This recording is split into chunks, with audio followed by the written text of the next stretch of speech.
Season 7 winning റേസിൽ ഇപ്പൊ നിൽക്കുന്ന രണ്ട് മത്സരാർത്ഥികളാണ് അനീഷ് ആൻഡ് അനുമോൾ. ഇവരുടെ രണ്ടുപേരുടെയും ഗെയിം വളരെ ഡിഫറെന്റ് ആയിട്ടുള്ള ഗെയിംസ് ആയത്. രണ്ട് ധ്രുവങ്ങളിൽ നിൽക്കുന്ന രണ്ട് ഡിഫറെന്റ് രീതികളിലാണ് ഇവർ കളിച്ച് മുന്നേറി വന്നത്. അതിൽ തന്നെ അനുമോള് കളിച്ചു വന്ന ഗെയിമിന്റെ വലിയൊരു പോരായ്മ അല്ലെങ്കിൽ പാളിച്ച എന്ന് പറഞ്ഞു കഴിഞ്ഞാൽ ഭയങ്കര പേഴ്സണൽ ആയിരുന്നു അനുമോളുടെ ഗെയിം. Personal life എടുത്തിട്ടിട്ടാണ് Anumol കളിച്ചിട്ടുള്ളത്. മൊത്തം എന്തൊരു സംഭവം വേണേലും നിങ്ങൾ എടുത്തു നോക്കിക്കോളൂ. എനിക്ക് തോന്നുന്നു ഇത്രയും നെഗറ്റീവ് രീതിയിൽ മറ്റുള്ളവരുടെ ജീവിതങ്ങളെയും വികാരങ്ങളെയും വെച്ച് ഗെയിം കളിച്ചിട്ടും അനുമോൾക്ക് അവിടെ നിൽക്കാൻ പറ്റുന്നതും ഈ വിന്നിംഗ് റേസിൽ പോലും മത്സരിക്കാൻ പറ്റുന്നതും അത് ഈ തീർച്ചയായിട്ടും PR-ന്റെയും ക്രൈസിസ് മാനേജ്മെന്റ് ടീമിന്റെയും ഒക്കെ ബലത്തിൽ തന്നെയാണ്. മലയാളത്തിലെ ബിഗ് ബോസ് റിവ്യൂ ചാനൽ എന്ന് പറയുന്ന ഒരു ചാനലിനെ വരെ കൈയടക്കി വെച്ചിരിക്കുന്ന ഒരു എന്താ പറയുക ആ ലെവലിലുള്ള ഒരു ക്രൈസിസ് മാനേജ്മെന്റ് ടീം അനുമോൾക്കുണ്ട്. അപ്പൊ നമുക്ക് ഒരുപാട് ഇഷ്ടമുണ്ടായിരുന്ന ഒരു കണ്ടസ്റ്റന്റ് ആയത്, ഒരുപാട് പിന്തുണച്ചിട്ടുണ്ട്. ഓരോ നല്ല കാര്യങ്ങൾ കാണുമ്പോഴും അത് എടുത്ത് ചൂണ്ടിക്കാണിച്ച് വീഡിയോ ചെയ്തിട്ടുണ്ട്. നല്ല ഒരു പെൺകുട്ടിയാണെന്ന് തന്നെയാണ് തോന്നിയിട്ടുള്ളത്. പക്ഷെ ഈ പറഞ്ഞ പോലെ ഒരു ഗെയിമിംഗ് രീതി ഒട്ടും യോജിച്ചു കൊടുക്കാൻ പറ്റുന്നുണ്ടായിരുന്നില്ല. അത് എനിക്ക് വെരി ലേറ്റ്ലി ആണ് കണ്ടു തുടങ്ങിയത്. ഒരു 3-4 ആഴ്ചയായിട്ടാണ് കണ്ടു തുടങ്ങിയത്. അന്നപ്പോഴും വിമർശിച്ചിട്ടുണ്ട്, ഇപ്പോഴും വിമർശിക്കുന്നു.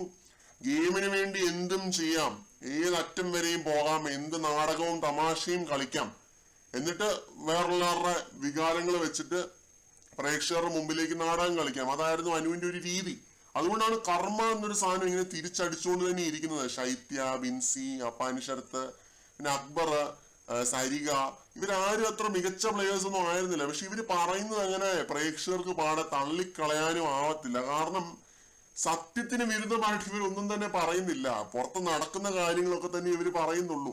ഇവരുടെ ജീവിതത്തിൽ അനുഭവിച്ചിട്ടുള്ള കാര്യങ്ങളെ പറയുന്നുള്ളൂ.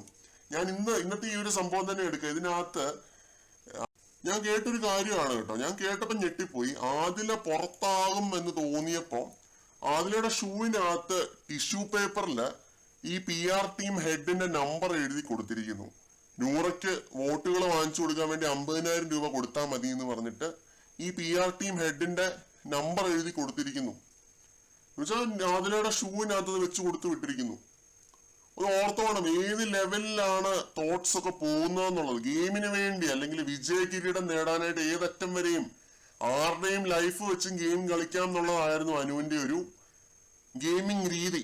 അപ്പോ തെറ്റെന്ന് പറഞ്ഞാൽ അതിനൊരു മാപ്പ് പറയാൻ പോലും അനു തയ്യാറായിട്ടില്ല. തെറ്റാണെന്ന് ചൂണ്ടിക്കാണിച്ചാൽ പോലും ഉണ്ടല്ലോ അതിനൊരു മാപ്പ്, അത് അങ്ങനെ ഒരു അപ്പോളജി അനുവിന്റെ ഭാഗത്തുനിന്ന് ഇതുവരെ ആരുടെ അടുത്തും ഉണ്ടായിട്ടില്ല എന്നുള്ളതാണ് സത്യം.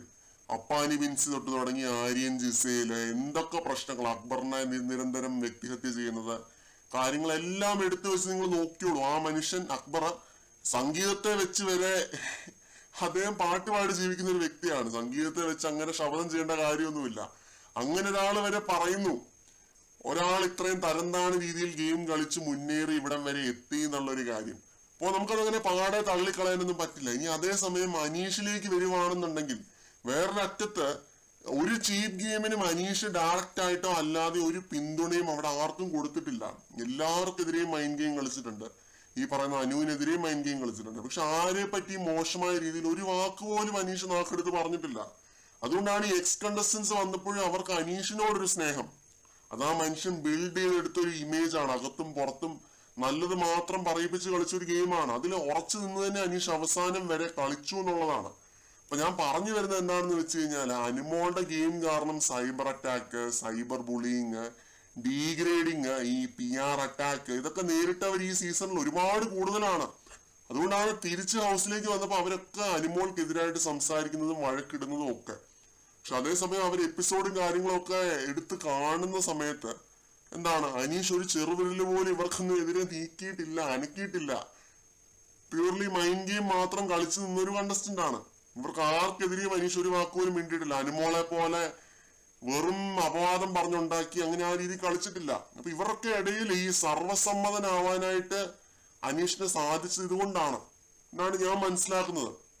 അപ്പൊ അനുമോളെ എത്രയൊക്കെ വെളുപ്പിച്ചാലും കേരളം നേടുന്ന ഏറ്റവും വലിയ പ്രശ്നമൊന്നും അല്ല ഈ അനുമോൾ എന്ന് പറയുന്ന കണ്ടസ്റ്റന്റ്. പക്ഷെ മോശം കണ്ടാൽ അല്ലെങ്കിൽ ഈ തെറ്റുകൾ കണ്ടാൽ, പോരായ്മകൾ കണ്ടാൽ അത് ചൂണ്ടിക്കാണിക്കണം.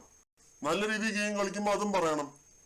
അനുമോളിന്റെ ഗെയിം ഇവിടെ ശരിക്കും എക്സ്പോസ് ആയി വീണു എന്നുള്ളതാണ് സത്യം. അത് ഇപ്പോഴും പ്രോസസ് ചെയ്യാൻ പറ്റാത്തവർ ആരാണെന്ന് വെച്ച് കഴിഞ്ഞാൽ ബിഗ് ബോസ് എന്ന ഷോ എന്താണെന്നും ഈ ഷോയെ നേരെ ചൊവ്വേ കാണാൻ അറിയാൻ മേലാത്തവരും ഒക്കെയാണ്. അനുമോൾ എന്ന കണ്ടസ്റ്റന്റിന്റെ എല്ലാ ഗെയിമും എല്ലാ അടവുകളും ഉടായ്പും നമ്പരും എല്ലാം പൊളിഞ്ഞു വീഴുന്ന ഒരു കാഴ്ചയാണ് കാണുന്നത്. ഇത് ഞാൻ ഹേറ്റ്രഡിന്റെ പുറത്തൊന്നും പറയുന്നൊന്നുമല്ല. എനിക്ക് ഒരു ഹേറ്റും ഇല്ല.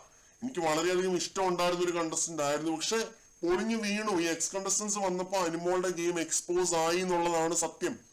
എല്ലാ ഉടായ്പ തരങ്ങളും പ്രേക്ഷകർ കണ്ടു. പ്രേക്ഷകർക്ക് അടുത്തറിയാനായിട്ട് സാധിച്ചു എന്നുള്ളതാണ് സത്യം.